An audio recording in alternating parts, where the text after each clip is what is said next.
नमस्कार मित्रांनो, मी दिलीप सूर्यवंशी सर. सगळ्यांचं स्वागत आहे तुमचं माझ्या चॅनलमध्ये. आणि सर्व माझ्या मित्रांची इच्छा होती की शाळेचा व्हिडिओ ब्लॉग 4-5 मिनिटाचा तरी बघून टाका. तर तुमच्या इच्छेनुसार मी आज मुद्दाम शाळेत लवकर आलो आणि शाळेचा पूर्ण परिसर तुम्हाला दाखवणार आहे. कसे आहात सगळेजण? मजेत आहात ना? तर एन्जॉय करा हा व्हिडिओ. तर बघा, हे माझे शाळेच्या बाजूनं हे बघा, हे सगळं मैदान बघा. आणि हे आपलं कबड्डीचं मैदान, कबड्डी खेळतात इथं विद्यार्थी. आणि आज सुट्टी असल्यामुळं विद्यार्थी नाहीत. सुट्टी लागली, परीक्षा संपलेल्या आहेत, त्याच्यामुळं शाळेमध्ये कोणी नाही. अजून आम्हाला रिझल्ट करायचे कामं आहेत. आता शाळेचा परिसर बघताना बघा, किती मोठंसं मैदान आहे आमचं. खूप चांगलं आहे ना.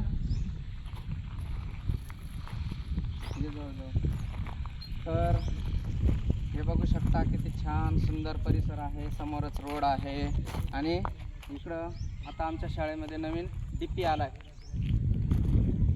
लवकर हे पुढं DP आलेला आहे. तुम्हाला DP दाखवणार आहे. आपल्याला DPकडे जायचं आहे. नवीन असा आत्ताच आला आहे, 8-10 दिवसापूर्वी. आमच्या शाळेचा सेपरेट DP आहे बरं का. हे लवकर बघा इकडं फुलं किती छान सुंदर, झाडांना फुलं आलीत. बघा हे फुलं कसं आहे ना, एकदम निसर्गरम्य परिसर आमचा. झाडं कशी आहेत बघा, फुलांची झाडं. या इकडे हे बघा, इकडं काय आहे अजून नवीन दाखवणार आहे तुम्हाला. सगळ्यांनी कसा वाटला शाळेचा परिसर ते कमेंट्समध्ये सांगायला विसरायचं नाही आहे. सगळ्यांची इच्छा होती, त्या इच्छेनुसारच मी मुद्दाम आता ब्लॉग बनवलेला आहे. सगळ्यांनी लाईक आणि शेअर करायला विसरू नका. आणि सबस्क्राईब करायला तर कोणी विसरू नाही. बघा, इकडे DP आहे शाळेचा, आमच्या सेपरेट शाळेचा DP आहे बघा. नंबर 1 आहे ना.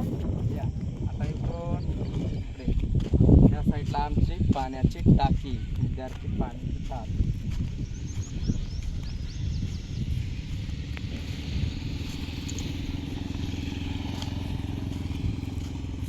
आणि आत्ताच 4 दिवसापूर्वी बोर पाडलेला दाखवतो. पाणी लागलेलं आहे. या तुम्हाला दाखवतो बोर कसा पाडला. ते लवकर बघा, बोर पाडलेला आहे. ते कसा वाटतो परिसर बघा. छान आहे ना. नंबर 1, एकच नंबर आहे बघा. अजून मोटर टाकली नाही बरं का. आत्ताच पाडलाय बोर. आता 2-4 दिवसामध्ये मोटर टाकतील त्या बोरमध्ये. मग शाळेला पाणीच पाणी, काही कमतरता नाही. हे बघा,